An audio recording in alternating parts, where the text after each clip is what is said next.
Welcome to the Heart of the Matter podcast, where I'm going to lower my mic. Hey, where we have honest and vulnerable conversations. Like we say, hey, you cannot come out here with clothes on. You got to have buck naked conversations because that's what we do.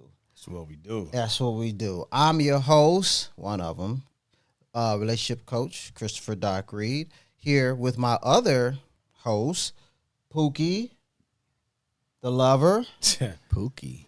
Oliver. That's funny. Everybody knows it. How you doing, bro? Hey, man, I'm good. Loving the hat? Appreciate it. Yeah. Yes, Yeah. Pook always got, you ever wonder, he's like LL, like he's always got like a hat on. You know, the fan mail has been saying they want to see you without your hat. Oh, okay. Yeah. But we're not going to do it. Not today. No. He said, We're not going to do it. Joey. Yo. What's up, baby? Not much, you know it. You ready to get it? I'm ready to get it. Okay. Y'all ready to get it? ready to get it. You know your role? What?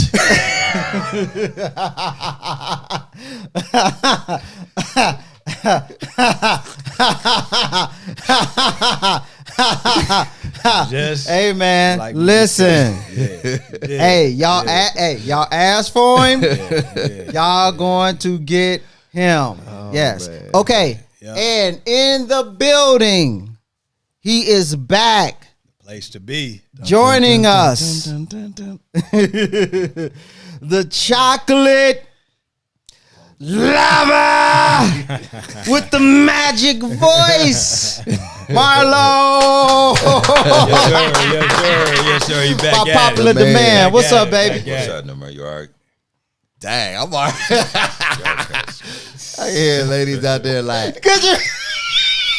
Right, They all right, like- they all right. let me give me some ice cream. Low. Low. What's up, man? You got it, man. What's happening with you?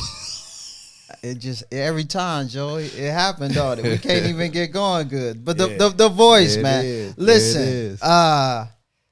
last time you was here, man, we had a great time, and some things that we wanted to get into, we didn't have time, and we said we was gonna have you back, and I guess I'm curious, like after you did the podcast the last time, were you at all surprised with the feedback that you got? Because I know when Pook and Joey, when y'all first did it, like y'all DMs was lit. You know what I mean? That's funny. What? I know what you mean.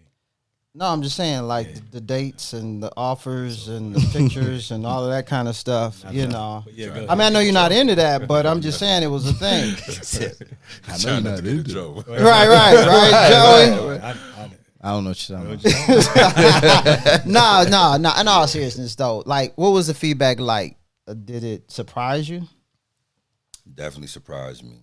A lot of people that I haven't heard from in a long time. Not necessarily a personal DM, but just comments about the information that we were going over, that we were discussing, man. And so a lot of people were very supportive because, again, they were talking about you don't normally see men have these type of discussions, man, to be vulnerable with one another. Right. Now, it was a couple of people you hadn't heard from since, like elementary school or something like that? Man. Yeah, elementary school. That's crazy. Because, man, when you put your stuff out there and you vulnerable like that, and you know, you probably a pretty private person, you know, for the most part. You know, you got your inner circle, but when you put it out there for the whole world to see, you don't know what's going to come back. But, like, was there any, because Joey got, like, I don't know, something about that Christmas video, they tore you up. But did you get any, you know, even so much where Marlo's ready to fight on your behalf? I don't know, but did you get any of that?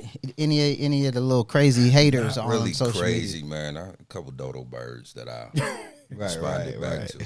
Okay. And I think sometimes when you are, anytime you're in the, I don't want to even say the limelight, but you do a podcast, you are up in front of people, you're leadership, you have to have thick skin, man. No, everybody's not going to agree with what you say, you know, and what you believe or your ideology, man. And I found myself sometimes even trying to explain, like, and I'm like, nah, I'm not doing that no more, man. It just is what it is. So, and people are going to misinterpret what you say. Right. Take this, only hear a certain portion because people don't know how to really break down a thought or a comment, man, versus just responding. So, but yeah, I had a few of those. Okay. All right. Good. So I'm trying to think what direction I want to go in. Oh, but before you move on though, like recently, Lo just had one of our kids, man, we coach from basketball, come up at the game and mentioned that they had saw the podcast and I'm loving it. Definitely. Just came to you? Yeah. Really? Went to see Northmont play for the first time in a long time, and he's a sophomore. Yeah, Drake is Good kid by the name of Drake. He came down, always showed me love, man. Just a good kid. And he was like, man, I seen your podcast. I kind of was like, Right. you know, man, that's grown man business. Right. Yeah. But, I think kids be watching it. I yeah, think yeah. Joey's nephew Yeah, told my him nephew he watched saw it. it. So Yeah. it tripped me out, man, but it was good stuff, man. And hopefully we're saying some things that'll help him along the line as he gets older, man, and learn how to navigate through manhood because it ain't easy, man. But you know, that's a good point because if we had at our age, at that age, say if we were 16, 17, and we could like be a fly on the wall on some real grown men conversations, like what do you think that would have done for us? Like I know we had pastors that we looked up to, and you know, you and Pooh had strong relationships with your dads, but like what do you think that would have done, man, if you had access to that? I think it would have been huge, man, because I think the misconception that most people get is that the uncles, the pastors, the men of the church is really going to pass you down the information that sets well or opens you up as a teenager to be Right. sit down, have conversations. It's okay to be expressive with your feelings, how to express those feelings, right? But oftentimes, I didn't have nobody in the church pull me aside to that. I didn't have a coach to pull me aside to say something like that. Nobody is really like sitting down to help me feel like it's okay to open up about my feelings. So it's just not for me. It didn't, but it would have been huge if that happened. Yeah. Because you don't know, Right. You don't. We figuring this stuff out when we almost 50. Right. Me, you know. What I mean? Right. So it would have been definitely instrumental to have someone just to give me that little seed to say, Yeah. hey man, it's cool to feel like this. Yeah. Yeah. Go ahead and talk about it. What was yours, Joey? Like, what was your, I guess, peek into manhood when you was 15, 16 that gave you what you at least thought it was going to be like? It might have been wrong as a $3 bill, but where did you get that insight from? I remember my oldest brother would say little things here and there about, when I hit my double digits when I first turned 10. He gave me some stuff. But I remember episodes from the Cosby Show, man. To be honest, every time he sat down and said stuff to Theo regarding if it was about a girl or him lying to his parents because was his best friend Cricket on the show at the time. Cockroach. So Cockroach. Yeah. And when he would say a lie, so him and Cockroach can do, that was some of the stuff that I really took. It sounds weird. It seems odd, but when you have, again, like I told y'all, Bill Cosby, the Cosby Show, and Mr. T as men role models of taking pieces of fragments of them to help mold a young kid into a particular man, hopefully he wishes to be. So, yep. So today, what we see is a hybrid of Bill Cosby and Mr. T. Well, hold on. A lot of stuff about Bill Cosby has come out. So I don't know didn't which get all side that. you got. You know what I mean? You take all of them or some. So, but yeah, that's what helped. But along the way, man, just meeting other instrumental people, other instrumental men in my life. My counselor, Mr. Danny Boone, who was an alpha when I was in Upward Bound. A5. For me to want to be an alpha today, just the way he spoke to me since I was in the 10th grade, and then just learning how to think. Hey, Mr. Hill, You think you should do that? I shouldn't. You know, so but stuff like that, man. So those individuals are key people, I would say. Now, Pooh, Low, y'all had the blessing of having your dads in your life. And I remember we went out to eat after the last podcast, and I said, man, I was a little J, you know, that y'all had that. Even though it wasn't perfect, you know, maybe jealous, envious, whatever. I wish, dang, because my dad, he was present up to a certain age, but there was just certain things, you know, we wasn't going to talk about or couldn't. But Lo, last time you were here, you going to talk to your dad about some things, try to be more vulnerable, open up, and just to kind of revisit that. Did you have an opportunity to talk to him? Did you get down to the nitty gritty? Did you punk out?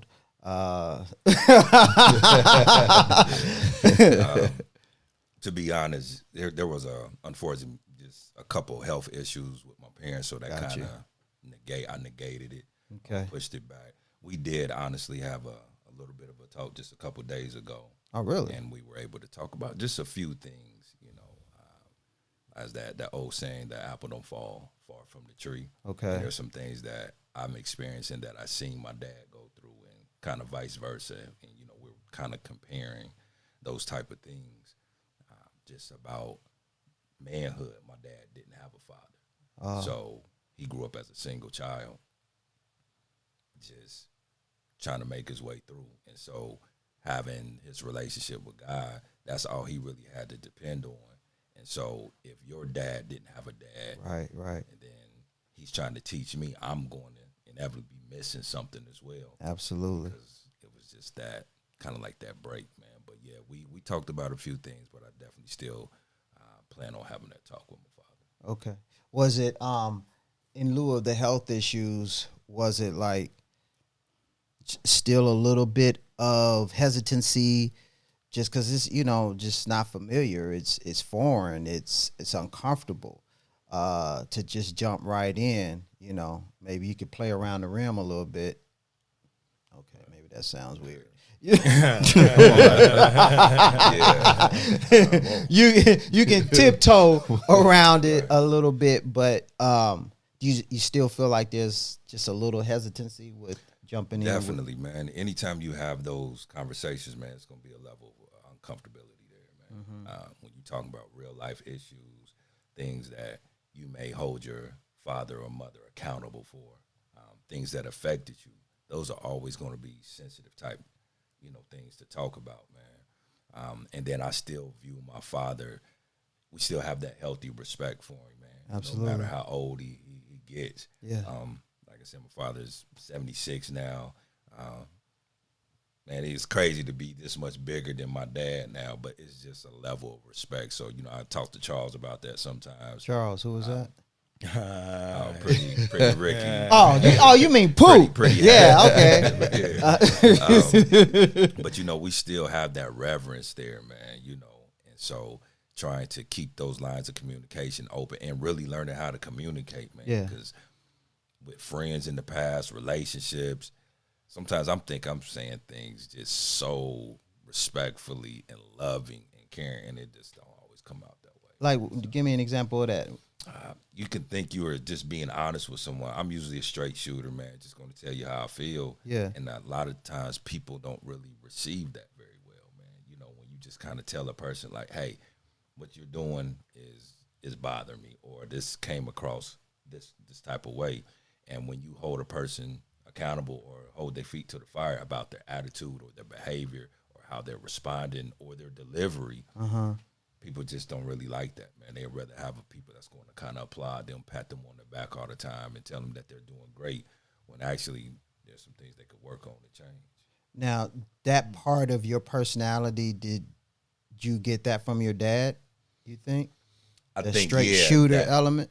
My dad's very easygoing unless you piss him off. Yeah. To be honest. Yeah. And he's a totally different person. So I think I learned a little bit from different men, as Joey was speaking about, different men that, you know, I kind of gravitated towards, and I seen something in them, whether it was the way they dressed or the way they carried themselves or they were charismatic or whatever. And those type of things, man, I just took a little bit from everybody, and here I am.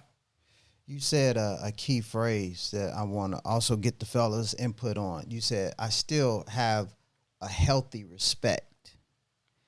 At what point, if at any point, because I know the respect that you had, you know, for your dad, at what point does healthy respect bleed over into unhealthy fear? Oh man, I think those lines can easily be blurred, right? Because the fear a lot of times make you have respect, right? To me. Yeah. So growing up, knowing that Pops was Joe Jackson. Literally. You know what I mean? He the guy, the buck stops with him. It didn't go past him. Yeah. So whether you agree with it or not, you're going to respect that enough, fearful of it enough to have the respect. Okay. So it's like, even if I didn't agree with what was going on, I was fearful enough, younger, right? Now, growing up, you getting older, you know, becoming a man, you still got that fear of a young boy in you that made you respecting. You know what I'm saying? So it's like, speaking of wanting the relationships, you know, as Marlo was talking, I'm like thinking of the relationships that me and my dad had and the family had. As good as it was, and as much as he taught us, and as much as he demonstrated, I remember, you know, I was telling my mom, I remember that my dad would do stuff individually with us to kind of have that relationship. Every Thursday, I used to go over, weekly I would go over my buddy's house to catch the bus. Every Thursday, I knew Dad got paid. So he going to bring me and him chicken nuggets and some McDonald's nuggets and a strawberry shake every Thursday, right? Now, his thing was, before we get home, you better eat all this up. Because it's we ain't 12 got of y'all. right, it's 15 of y'all in the house. I ain't bring none for everybody. So those moments I remember with him, right? But at the same time, the unhealthy part was you didn't question him. It wasn't a relationship of, let's sit down and talk about it. I'm going to tell you what's going on. You're going to do what I tell you to do. And there's nothing to talk about, right? So when it came to sitting down and first having that conversation of, Dad, like, I'm 20-something years old, and I really don't like how you doing things. You know what I'm saying? So you still have that fear as a little boy that I say, I'll categorize under respect to say, I got enough respect for you and fear that I'm not even going to question it. Even though I know it's not right. Not right, Yeah. right. I know it ain't right? So it's like, I can look at you and see the way things is going on and be like, come on, Dad. You taught us something definitely different. But the fear I have is the response I may get from my dad. So it wasn't the unhealthy part Now was you at this point, you're a grown man. I'm a grown man. So when you say the response, I understand when you were little, the response. Because see, that wasn't my reality. Like my dad, I think I mentioned before, he had a major stroke when I was 12. He went to the VA. He passed away when I was 14. And it was never that it's my way or the highway, because you know, he's an alcoholic, so he and my mom were already at odds. I was a mama's boy, and I ain't got to listen to you no way, because it was that kind of dynamic. It wasn't this unified front. So I don't even understand. I don't have a frame of reference for that. Right. So even as I'm asking the question, I'm getting inside, okay, what does that look and what does that feel like? So you a grown man, and you seeing something, maybe, I don't know if you saying, okay, now you're contradicting yourself. You told us this, but then you're Right, doing that. Right. It's the responses, right? So you could see the what you've been taught, and I think I was sharing with you both. I've only seen my parents one way. Yeah. So to envision them dating, I never thought my parents dating.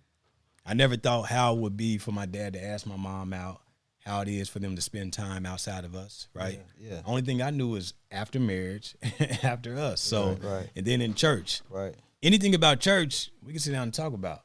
Yeah. But personally, like what's that comfortability like?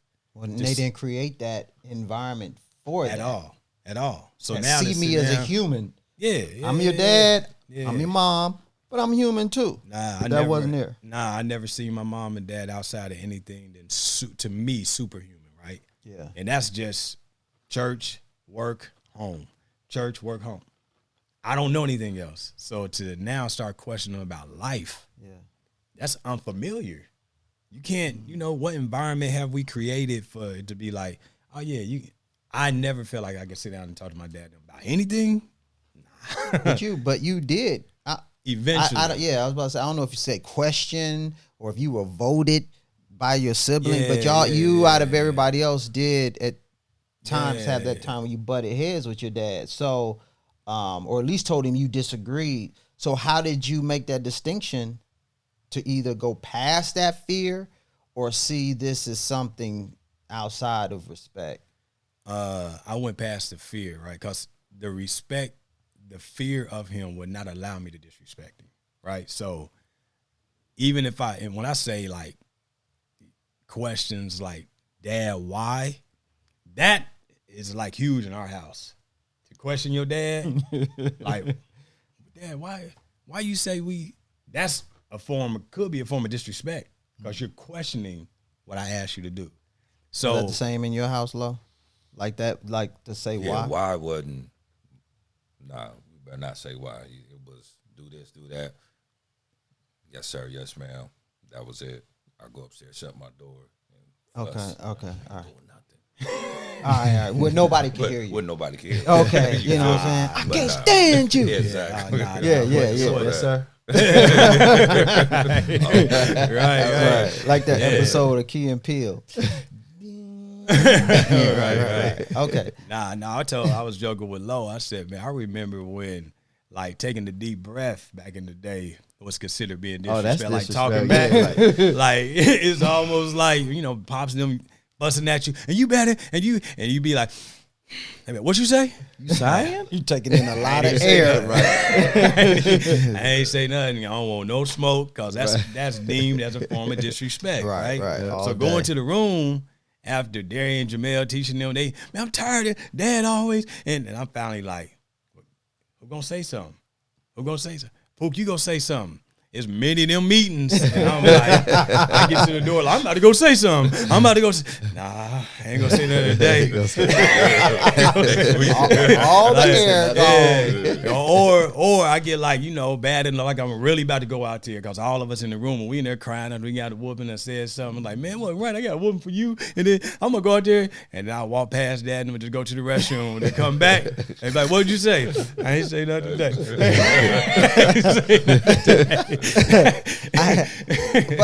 I can see how on some level that's cool, it's necessary, to keep a certain amount of structure. But on some level, like with Lo, like we were talking about, having conversations about clearly things that will be acceptable at this stage and this age, is still, like he said, I still had this healthy form of respect for my dad, which made me even say, okay, how do you know the balance? Like, if you're telling Lo, for example, in a way that he could, oh, okay, cool. What would you tell Lo? Like, all right, all you got to do, blah, blah, blah, blah. Since you didn't walk into the lion's den, what would you tell Lo? We done talk many a times and talk to argue because y'all all do day. Both. So y'all fuss like a married couple. So the conversation will always come up like, I'm like, Lo, I've shared with him. I say, bro, from my experience, if my dad was still alive, I would yearn to have a conversation that I put off. Yeah. I'm talking about from every little thing that crossed my mind. He ain't here now. So to put it off is like, why? Yeah. He ain't. I wish I could pick up the phone, get mad because he don't answer the phone, right? My dad was notorious by having the phone right sitting right in front of him. Look at it, see the caller ID. I ain't answering the phone. I'm like, you don't know what I need, I could Dad. be dead, bleeding out in the street. Yeah, and then if my mom home, my mom answers, hello, hey, Pooh, what's going on? Where Dad at? He's sitting right here. Dad, I'm like, can I talk to Dad real quick? Hey, Dad. Hey, Charles, Pooh on the phone. What do you want? Like, man, you can't pick up the phone. So just to have that conversation with him, to be like, Dad, how come you can't pick up the phone? Oh, yeah. Just that Little thing is like, I'm going to push myself to get over that, to be like, you know what? I don't even want to fuss at you today because it may come out wrong. Or he may get mad and, whatever I think his response is. And I'll say, now I've learned that's projecting, right? Right. Because I don't know what he's going to say. Yeah. But I'm in fear to wonder what is going to happen. Yeah. So me and his conversation as being low, you got to have the conversations, bro. However you feel it's going to come out, have the conversations, because a lot of them questions is never going to be answered because you done kept them on the inside of you, wondering what happened, right? Mm-hmm. And it's hard because you sit down and you get to asking questions. And for me, it was easier over the phone. Mm-hmm. It was easier over the phone. Instead of in person. You get to swinging in on person. Even though, you know what I mean, like it got to a certain point, I knew my dad's health wasn't like the best at all times. So I wasn't worried about him swinging, but I did worry about him swinging, right? So it's like, I don't even want to put myself in that situation to see the response. So I would avoid it. So I got to a point like, man, I can't keep on doing this. Can't keep on doing it. Now, me and my dad done had some spats. If anybody in the family out of 6 kids, me and my dad done had the most spats. Me and him, and most of it was out of frustration because I didn't know how to deal with the feelings that I was feeling. I didn't know how to come to him in a regular mode to sit down and say, hey, Dad, can we just sit down and talk? I didn't know how to address it. Right. I was never taught how to do that. And when I say taught, like, we just didn't have the one-on-ones. If they was, it was always like you had to be surface, right? Yeah. You ain't about to go real deep. You ain't really about to be like, nah, Dad, I got your attitude. Nah, Dad, my shortness with people come from, I can see me and you mirror in these things, right? I can see that. Because now I'm a man, you a man. I can see how I wanted the relationship.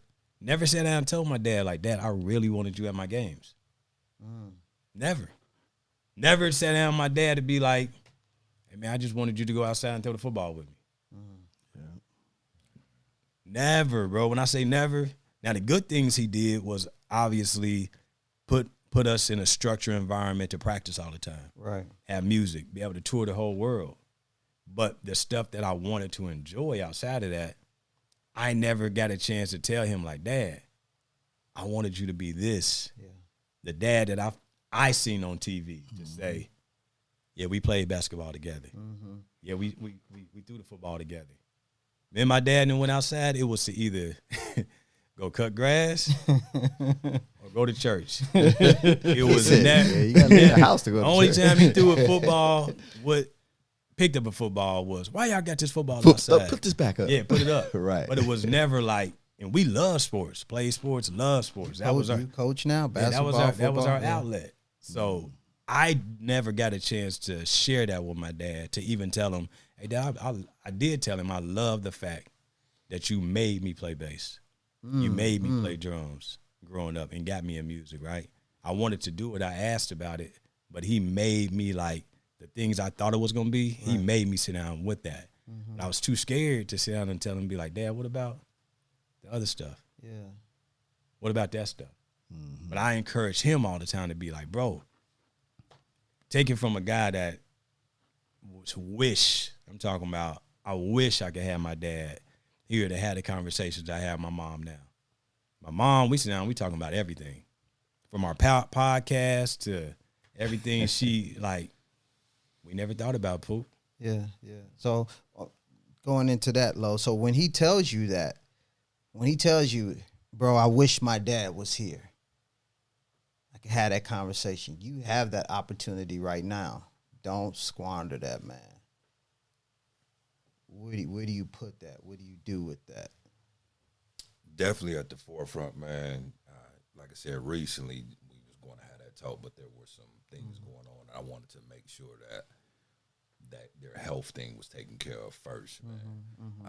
But I think about it, and like I said, in bits and pieces, man, me and my dad have these conversations. Like I said, just a few days ago, he said, man, I wish I would have spent more time with you and your brother. I wish I would have played basketball with you, which was my thing. And I could probably count on two hands in the 25, 30 years of basketball that he was there. Yeah. And he apologized pretty much for, church tradition, man. They Really? were like, everything you was going to hell. And I hate to open up that can of worms because I know a lot of people, open it, Jack. especially that were brought up in church, man. It was a lot of tradition and a lot of rules, but it was a lot of man-made rules. Yep. But under his regimen, with him coming up, they made it feel like he was going to go to hell for everything, man. So he ended up making a vow to God that he wouldn't play basketball. Yeah, I remember you Not told me. knowing that was basketball, my first girlfriend, man. yeah. I love hoop. That's my baby. Basketball, my baby. Right.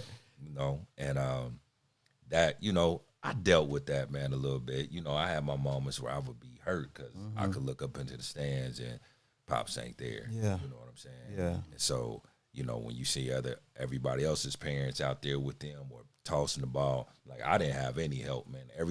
As far as I got with hoop, man, was just the blessings of God and me playing all the time because I didn't have that person to really push me. Yeah. My uncle was there early on, like elementary, but after that, man, it was just me. But I wanted that support from him, man. You know what I'm saying? And I didn't never really get that. But when you get to this age, some stuff just kind of falls off and dies off, man. Because Yeah. I'm a grown man now.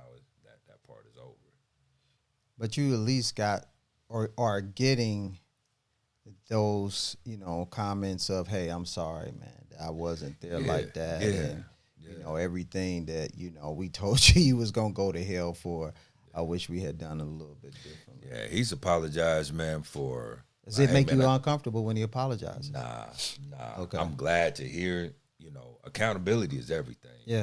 Man. From your parents to your friends to your brothers to your wife or whoever, like, people that are accountable, man, like, it makes the relationship flow a lot better because you ain't feeling like it's just you. You know what I mean? Absolutely. It's like, hey, you imperfect just like I am. So when he brings those things to me, like, hey, man, I was a little rough on you and your brother, man. I think I was a little bit too heavy-handed with y'all cats. As a man now, I'm like, nah, man, you did your thing. You did what you're supposed to do. Because I knew me and I knew what type of kid I was, too. Yeah. Being in the environments of working corrections, man, probation officer, I'm like, nah, I would have been the same way without a father. Yeah. So I needed that. But, my dad has apologized for a number of things, man, and those are the things I definitely have forgiven him for and let it go. And I love him for it because without it, I probably would have been a lot worse. Man. Yeah. Joey, your father's passed. Yeah. If like Pooh, if he was here and if you could say or have those conversations, would there be something that you would want to ask or talk to him about that you didn't get a chance to? Because I know he wasn't there, a lot growing up. Or do you feel like, you got that off before he passed, or what would you say?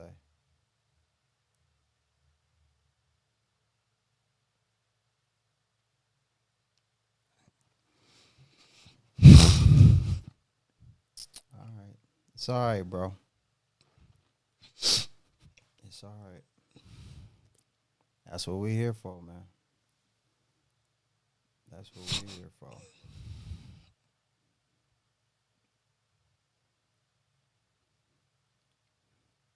think you said enough.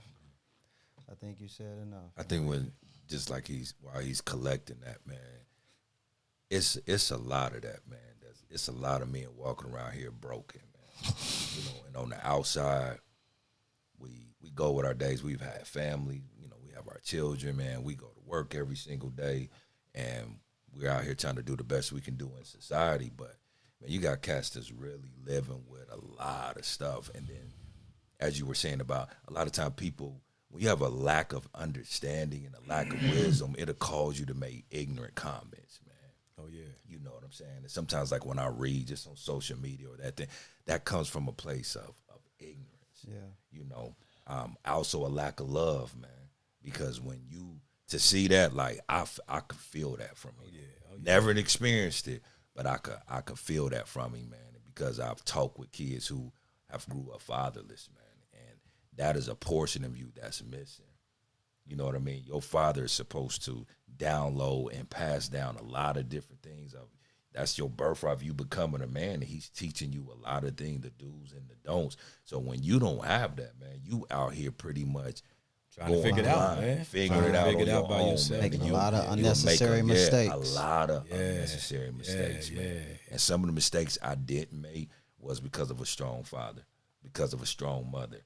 I had a dynamic grandmother and grandfather, man. Like, God, I'll be feeling like joy in a minute, man, because they were so instrumental, man, in my life, and that just helped me out so much. So when I see him go through that, man, it's like we need to be able to lean on each other a lot more and have these conversations when it's not necessarily on camera, but them times where you really getting together and being able to be like, dog, I'm still hurting about that, bro. Like, no lies. It's obvious. You know what I'm saying? It's obvious he hurt. It's obvious he's feeling those things, man. So that's where that brotherhood, we got to be there and be like, hey, bro, like you said, if it's a Saturday, a Sunday, a Monday, like, man, come through and holler at me, man. And like you said, we got to let those emotions go, man. Yeah. Well, first off, we got to identify that they there, right? Yeah. Because there's a lot of... Now, let me say this. As much as you know about Joey, as long as you know him, and I've been knowing Joey was 22, 23, something like that. As long as you've been knowing Joey, would you ever imagine he was holding that in there about his dad? Because the reason I say this, everybody knows Joey as he's just a good dude. You don't never see him. He don't ever seem like he having a down day, and he could be going through it. But it's something about Joey that he ain't gonna put that on you. I'm gonna place that somewhere in me. But I'm saying all that to say, man, we could be carrying something. And to your point, if we don't have those conversations beyond the surface, because, we'll talk about sports and we'll talk about stuff all day long, man. And that's cool because I love my football. But we got to go, hey, bro, how you doing? Nah, I'm good. Nah, bro. Like, when I know, how are you doing? And because when you go back for that second pass, they be like, "Oh, you must really mean, how I'm doing." But go ahead, man. I just said it got to be a lot of us dealing with it and carrying it and don't know it, right? Because we get the conversations about how you doing, how things going, but to get in there and talk about that dad, you know what I mean? It'd be like someone sitting and asking you, Reed, to be like, "Hey, we know, y'all said y'all came. You didn't have what me and Marlo had, right? So what would the conversation be with you if you actually... You want to get me on crime? No, I'm saying, if you was able to find out who, that not the one that passed away, not the one that you grew up or adopted you, but that person like my dad. Yeah, which one? The one that my biological father? Your biological father. I've often thought about that, man. I never think about talking to him from him being alive. Because my mom says I think he dead. So I'll be like, dang, I at least like to see a picture of him. But I guess if he was alive and I could talk to him, dang, man. It's I'm sorry, I'm grabbing this. This is what I know about him. You know what I mean? So when I think about it, I don't even have a frame of reference. I don't have anything to pull from. I don't even have a, dang, I remember how you used to, I would have to learn, who are you? And then out of that, what do I see? Oh, snap. I do that. Is that where I got that from? See, right. Now, me and my mom, see, my biological mom that I connected with when I was 26, we talk all the time, and she'll be like, oh, you do that just like I do. So it's a frame of reference, and then you can go deeper and pull back. I think I would probably, and I'm an interviewer by nature. I just get into your business whether you want me to or not. I would probably just be asking him a bunch of questions, or just random questions like, how were you growing up, blah, blah, blah, blah. And then out of that, they would probably develop some kind of emotional bond. But something may happen, man. I just see the man. I could just be tears because I see him, and I'll be like, that's me. Yeah. You know what I mean? Yeah. But so kind of like that Kirk Franklin thing, that interview kind of just powerful. That's been going around. That was saw it or not, but, so. Why did you bring that up? Yeah, so it's like, because to be honest, like he thought he buried his dad. Yeah, it was his dad, right? Yeah, and then to find out, that nervous energy and all that kind of stuff, man. But that's the reason why I push for love. You know what I mean? You got somebody still here, man. You got somebody that you can, any question that you won't answer. I'll be all over him like a spider monkey, man. That you can, I promise I would. You know what I mean? And because I understand, the health things that has came in the situation. Came part. But I remember me asking my dad the first question, man. Like, it was something simple. My mom called your dad. He in the hospital. I'm like, dang, what happened? To somebody's heart. And gather myself. You never want to see your parents laying in the hospital. Gather myself. My dad was up. Went on my lunch break. I said, Dad, man, what's up? He was like, man, I'm getting better, Pooh. I'm getting better. And in order for me to keep from crying, I had to say, Dad, the doctors told you to have that Dr. Pepper. He like, I know. Don't make it funny. I know. So that kind of lightened his mood up. But, I said, Dad, you taught us to take care of our bodies, take care of ourselves, and to listen. And he started crying. He was like, yeah, I know. He was like, I've been done. He was like, you giving me some of my own medicine, huh? I'm like, yeah, Dad. And I told him then, I said, man, I need you around. So to be where Marlo is, I'm like, excuse me to say, like, I did it once while he was in the hospital. The sickness is going to be what it is because they're getting older. But we got to address what we can address, because I'm like, hey, when they ain't here, they ain't here. Mm-hmm. So let me go ahead and dive in between what I need to, because I just got questions I won't answer just from everything. I'm still learning how to be a man. After I had my first daughter. Mm-hmm. I'm still learning about the mistakes I had and made, and how I'm trying to figure the life out. Why I get upset. Why I don't get upset. Why I'm choosing the women I'm choosing. Why I'm going, you know what I mean? So there's a lot of things in life that I'm just like trying to figure out, because I knew the questions about the Bible. I knew all the stuff I was going to hell for. I heard that every Sunday. But to actually get into life, I'm like, man, I needed to know these.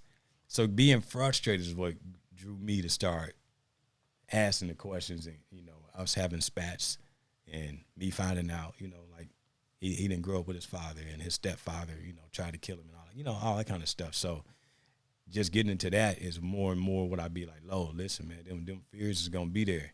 But it ain't worth you walking away and living and not having no answers, man. So that's what I push for. With all this dialogue that we having, man, I just had like a rush of emotion, just memories. Mm-hmm. And I would definitely say with other stuff, I would like to mention, talk to them. Yep. I would say talk to them because when they are gone, and then when time goes by, you will, it's a guarantee. Man, I should have. If I had only, you're going to have those thoughts. Oh, yeah. And then, so my mother's been gone since '09, and she was a handful. But she used to always say, when I'm gone, you're going to wish I was still here. Yeah. Stuff like that. And there are moments when I'm like, as well as the craziness my mother displayed, I do miss it sometimes. Oh, yeah. Wow. It's like, dang. You just want to hear sometimes, hey, bring me the butcher knife and a plum and a salt shaker, you know, or saying something crazy out the wall, man. And then the father's side, who is a very important person, just getting to know my father at 95, and then he passes away in 97. And there was a lot of questions I did ask. You know, it was the, why weren't you here? And then once we got all those out the picture and the reason why he left, and it was just more of the relationship, just talking. Hey, Dad, what's up? What you think about? Man, I'm here at work today, and then blah, blah, blah. And I would be in Dayton. I would drive all the way back to Columbus. And then the night that I came on that Friday, he was in the hospital. And then I get in from Dayton to the hospital and get in there like minutes before visiting hours were over. And then he recognized me. He was kind of asleep, but he recognized me. It's me and 3 other brothers. He runs all our names down, and then he says my name. And then I said, well, Dad, I'm going to let you rest, and I'll be back in the morning. Mm-hmm. And then he dies that night. Mm-hmm. So all of that is just a small talk to him. And then because there's going to be a lot of questions you're going to want. And I'm thankful. I'm appreciative of a lot of questions being answered, of why he wasn't there in the house, stuff like that. But you will have more of those, even a lot more intimate, and you can get a lot more clarity because he's still coherent. He's still alive. He's in his right mind. He can give you, yeah, this is where I went wrong. Or, you know what, I didn't think I was going wrong, or I think I did that right. And then y'all can dialogue and talk about it. And I think he will definitely understand. Yeah. So getting to that, Joe, is what we were saying. A lot of guys carried out on them. Yeah. Mm-hmm. And it's displayed a lot of time as anger. Yep. It's That's what we displayed talking a lot about of last times, time, yeah. I mean, as that anger, that fear, and that frustration. It's as young boys and young men, we a lot of times don't know how to display our emotions. Right. Don't know where to put our anger at. And like you said, it's easier to show anger than it is for me to cry. Yeah. So I'd rather last time be angry than to really sit down and just cry, right? Cry it out. But it's that little boy a lot of times that's sitting on the inside of us, man, just ready to boo. Yep. Yeah. You know what I mean? And as much, I found it as much as it's crazy. My mom and my grandma and them didn't run around giving us, my mom's mom didn't run around giving us a lot of affection and hugs, right? But the times that I did break down was when Pops gave me a hug. Really? Yeah, because it didn't happen often. Mm-hmm. And with him displaying and opening it up and just being like, come here, man. Everything. You know what I mean? It's like all of a sudden, even when you trying to be tough, strong, you know what I mean? Even when it's like, and if he, you know, I remember him just, Pooh, come here. And I didn't want to because I'm upset at the time. He just, come here, gave me a hug. And pretty soon, even though you ain't trying to hug him back, you just find yourself like that little boy, like, man, that's all kid. I wanted, man. Yeah. That's all I wanted. I just wanted you. Yeah. Forget the hats that you wear. Forget the different titles that you have. I just wanted you to be here with me. I just wanted that hug coming from you. But being a kid and asking for that, You don't know how to really you don't know how to, articulate it. you know what I mean? Or sometimes you don't even know if you need you it don't or even how right. you need it. Yeah. You know what I mean? Because it's like you're the adult, you're the dad, you're the parent. So to say I knew I needed a hug then, or I knew I needed that, I didn't know that, you know. But I know it's important for us as men to have more of these conversations that I'm now having with my nephews and with my bonus son Deuce and, you know, stuff like that, man, because you don't teaching them, trying to get in a playbook, man, of emotions, man. The emotional playbook is huge. And as men, all of us don't have it. And I talk to and I see a lot of grown men that they get frustrated, they get angry. They get frustrated, they ready to fight. They get frustrated, you know what I mean? It's like their frustration a lot of times come out in anger. And a lot of it is inherent in us, but then we don't know how to display it. So being able to sit down and them conversations about pops, man, is huge for us to want to have or even get down to, you know what I mean? So a lot of the whys, I would love to sit down and ask, you know what I mean? Because it like Joey said, it crossed your mind. It crossed my mind often, man, to be like, dang, man, I want to pick up the phone and call pops. I want to pick up the phone and just tell him thanks. And now I just said, you know, thanks, Dad. Appreciate everything he did.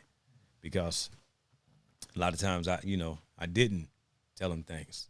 A lot of times I wasn't available or available enough to say, hey, I appreciate the tough times and him being so hard on me and that kind of stuff, man. Love what my parents did. But I was definitely one of the kids that searched for the whys. Why we didn't have more of this, why we didn't have that, you know. So is it safe to say a lot of us men have, because we say about women often, or the term is associated with women a lot of times, a lot of us have daddy issues? Oh, yeah. Yeah, no, man. Like I said, me and my dad, we've over the years, man, we've had a lot of intimate talks, man. From me raising my sons, from him talking to me about the things that he went through as a child. So a lot of those answers or questions I had answered, man, that he just was able to talk to me about, son, hey, in life this is going to happen, or hey, man, I did this when I was younger, and I didn't have no father, and I was a knucklehead, and I did this and that. So we were able to talk about a lot of those things, man. What I find out, I believe Charles was saying, it's still a lot of men, 30s, 40s, you know, maybe even 50s, and then you have a lot of young men. Young lady that reached out to me, man, over the podcast, and, you know, I won't say her name, but she was telling me about her son. And these young men, who don't have fathers, they need somebody else to be able to see, like, what does a man really look like? Right. It can't be your favorite basketball player all the time.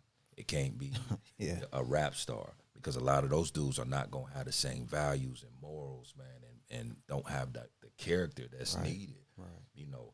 So sometimes, man, when I was not long after the podcast, my pastor, man, who, shout out to Pastor Dunlap, love that dude, man.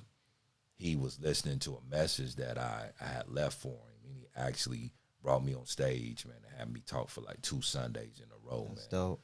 And it's a lot of men that are dealing with issues, and so, just like he said, sometimes you can't just wait on somebody to present. You have to start it. It has to be you. And so, like, even guys like ourselves who we feel like are respectful, and we go out and we love our families, and we, you know, positive members in the community.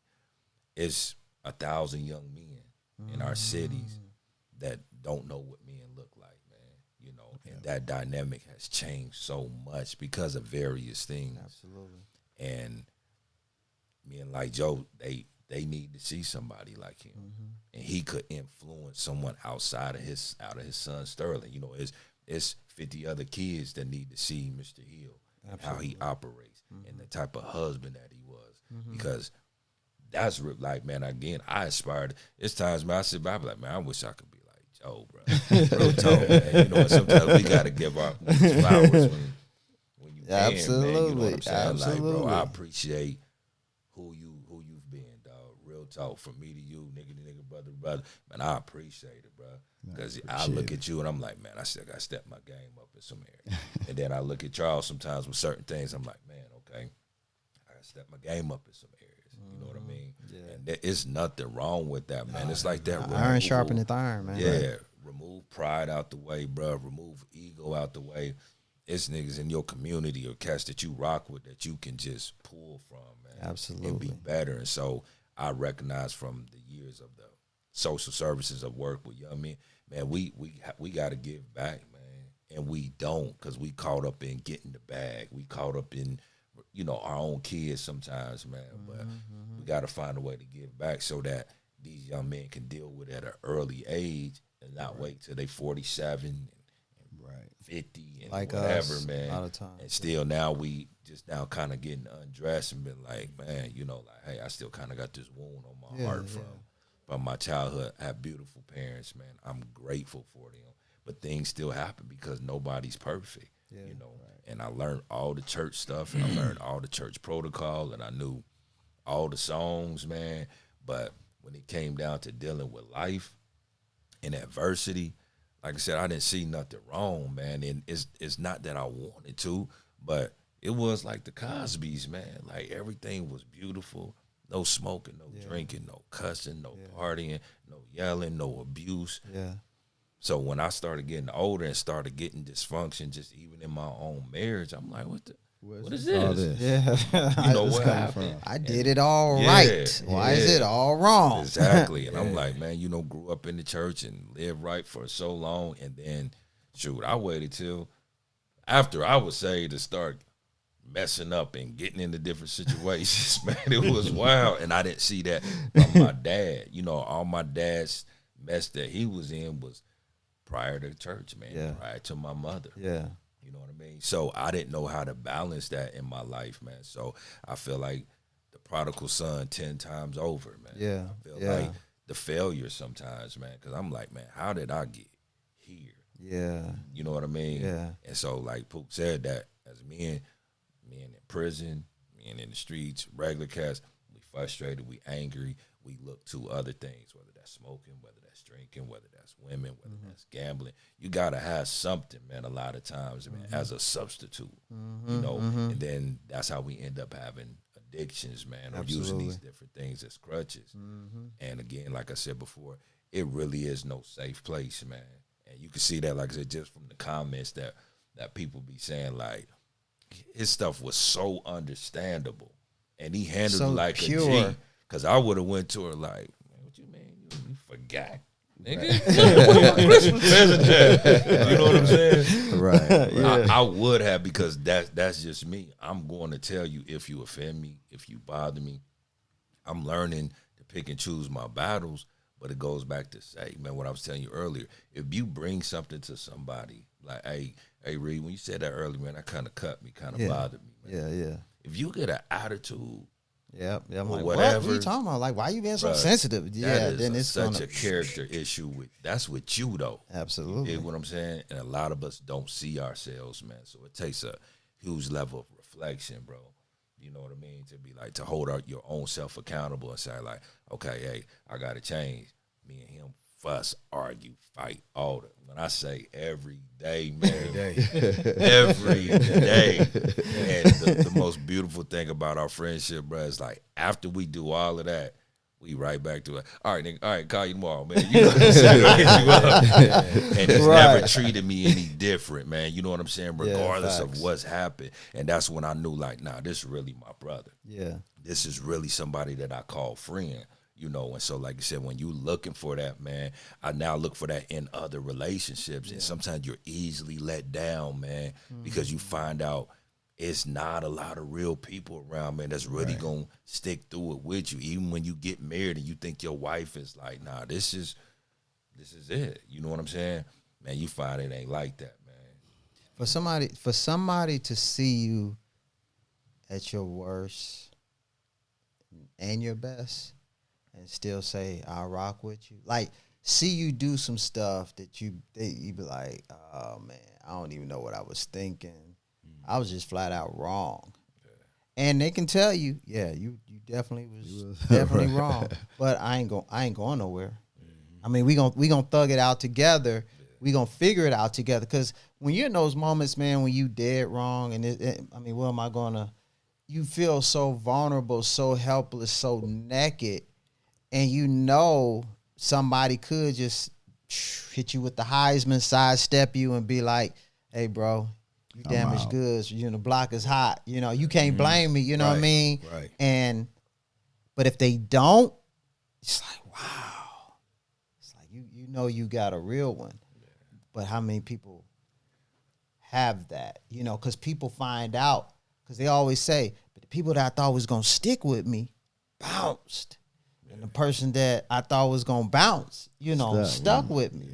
You know, and you just get to learn a lot. Life, it teach you, man, going back to dads. You know, if your dad could say, hey, man, a lot of times in life, this was going to happen.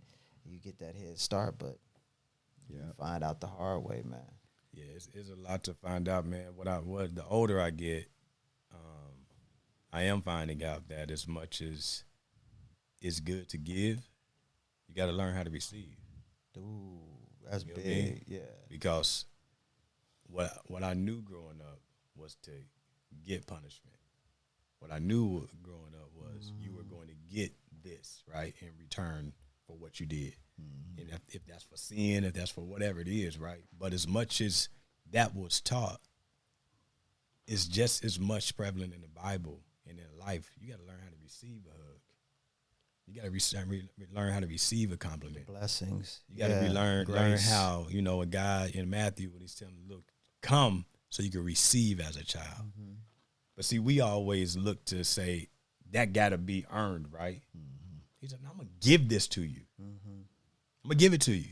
But us, like, nah, I got to learn. I got to be able to earn it.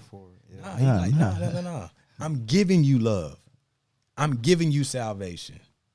I'm giving you these things. But our mind often processes it different to be like, I ain't good enough for it. We've taught that a lot. And, I mean, not saying that intentionally, but a lot of the message we got in church was you got to work for this. You got to work to be in God's good graces, because if you don't, okay, you got to get ready for SmackDown. Yeah. And so we didn't really learn that unconditional piece. I feel like if we had learned early on about the unconditional love, I think we the thought was you'll take advantage of it and you'll wild out. I think actually, man, you'll feel like, wow, you gonna love me even though I don't deserve it? That's really gonna make me wanna stand up and ride for you. You know what I mean? Because you there in a way. I didn't learn that unconditional love, agape love, until 95, late 95, 96. And I mean, everything we're talking about is about love. I mean, like when you said you was mad at your dad and he said, come here, Pooh, give me a hug, you know, and then gives you a hug, and that was the one time you felt like he was about to break. I mean, that's what it is, man. It's all about love. When you have kids of your own, that's to me, that's when I started to see a little bit of it, because I was like, I know how I love my kids. Meaning they could do something to make me mad, and I'm still like, oh, you know, the kids. And I'm like, wait a minute, is this how God love? Like us? Yeah, because we're his like children. you could steal the car, burn the house down, and run across, and I still like love you. Wow, is that right? Arms wide, arms wide open, man. Arms wide open. But that really opened my eyes. But it's a lot of us ain't been taught that though. Right. A lot of us hasn't. A lot of men haven't been taught that as much as it is to give them instructions, you got to be able to receive instructions, right? You got to be able to. It's two sides to both things. So the older we get in learning those things, I think it definitely helps shape who you are as a man, as a person. I think sometimes too, though, man, when we don't separate the spiritual from the natural, man, and have more practicality in our teaching from, okay, God's love is like any other love, and you can't experience that. But then on the natural level, we look at that from, your parents, and then when you get older, if you have a wife, but when that falls through, man, it has you questioning a lot of stuff. things, man. You get to questioning everything because all I was taught was this. You said get married. You said do this. And now that I done got married, everybody here except for yourself done been through a divorce, man. That has felt that pain of separation that happens spiritually, man. You know what I mean? And I think about that thing sometimes like it was truly a breaking away, man. It wasn't just like, oh, this is my girlfriend, we done.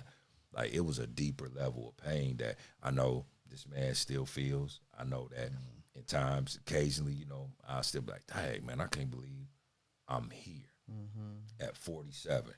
I had my life planned out, thought I was going to be this. And by this time, I didn't see 47, divorce. None of my sons basically living with me. You know what I mean?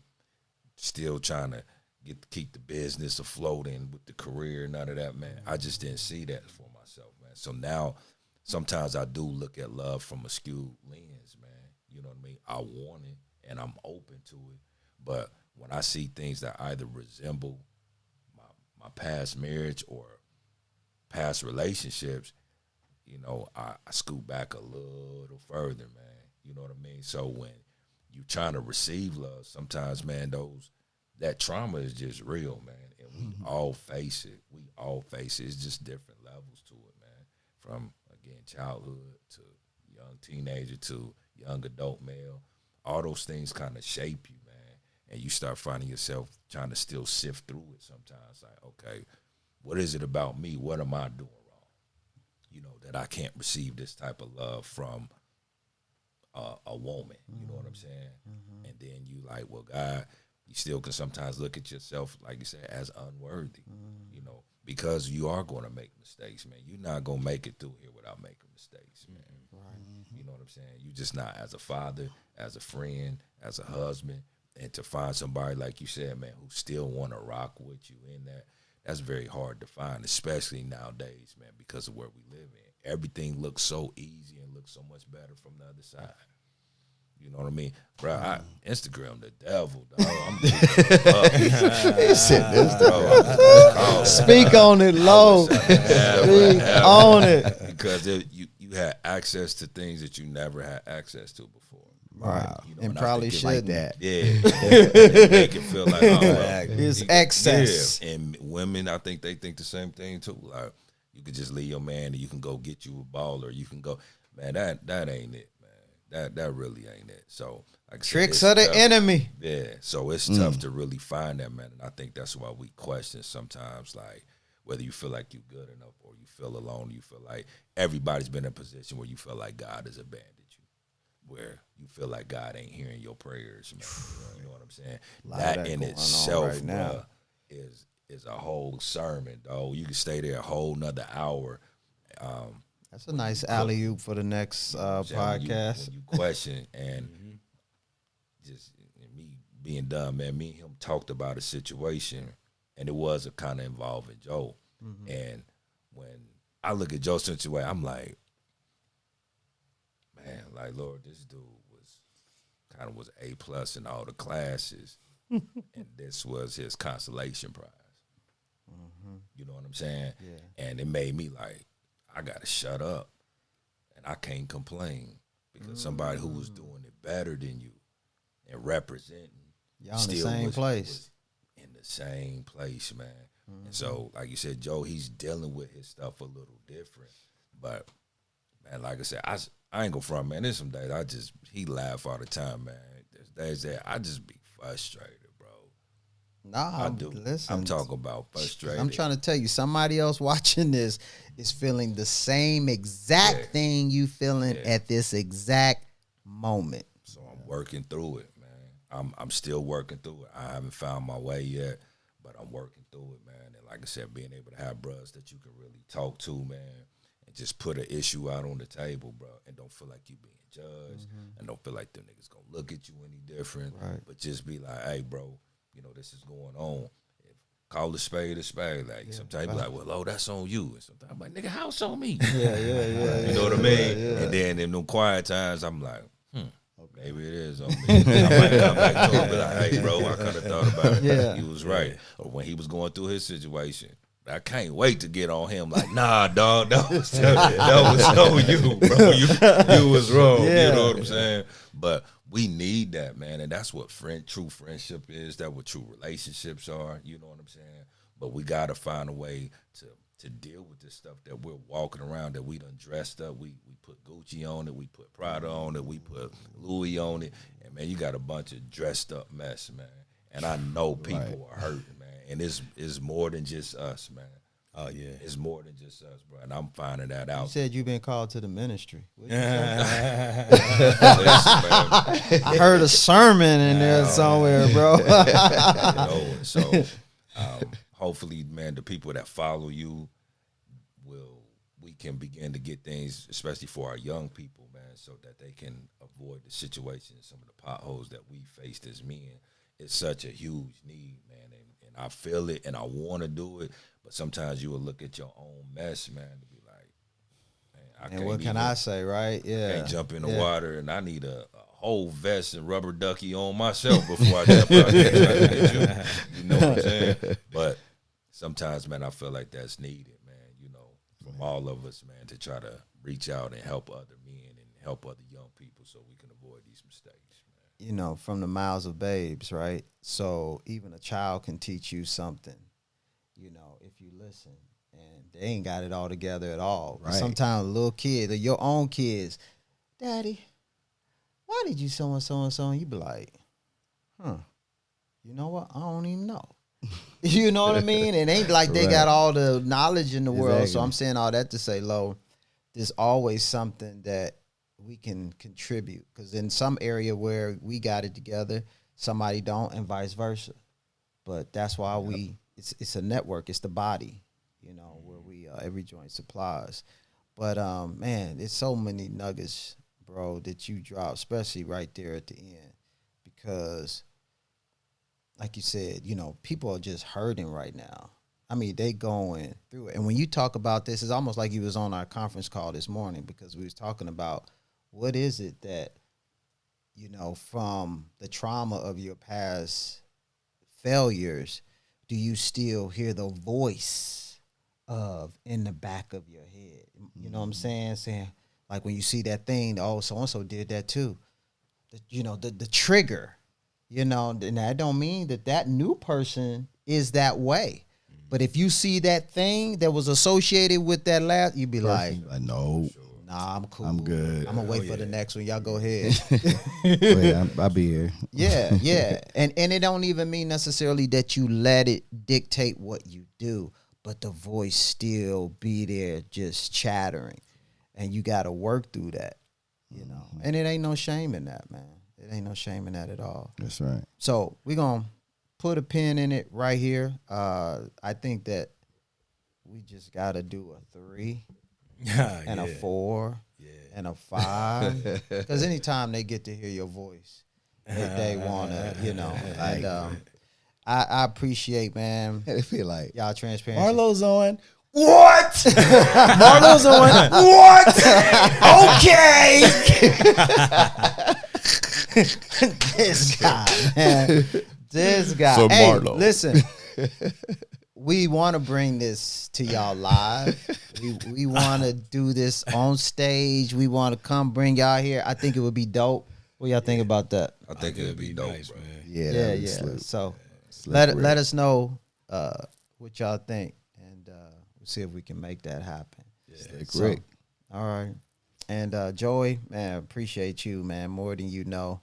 The strength that it takes to be vulnerable. For sure. You constantly making the rest of us look like trash. Listen, I mean, no, it's just who you are, man. You dope. I don't know, and we thank God for you. But seriously, man. I know your heart. They know your heart, and just what you see is what you get, man. Amen. And, appreciate you. Appreciate it, Joe. Hey, Joe, them tears I felt, I needed them, man.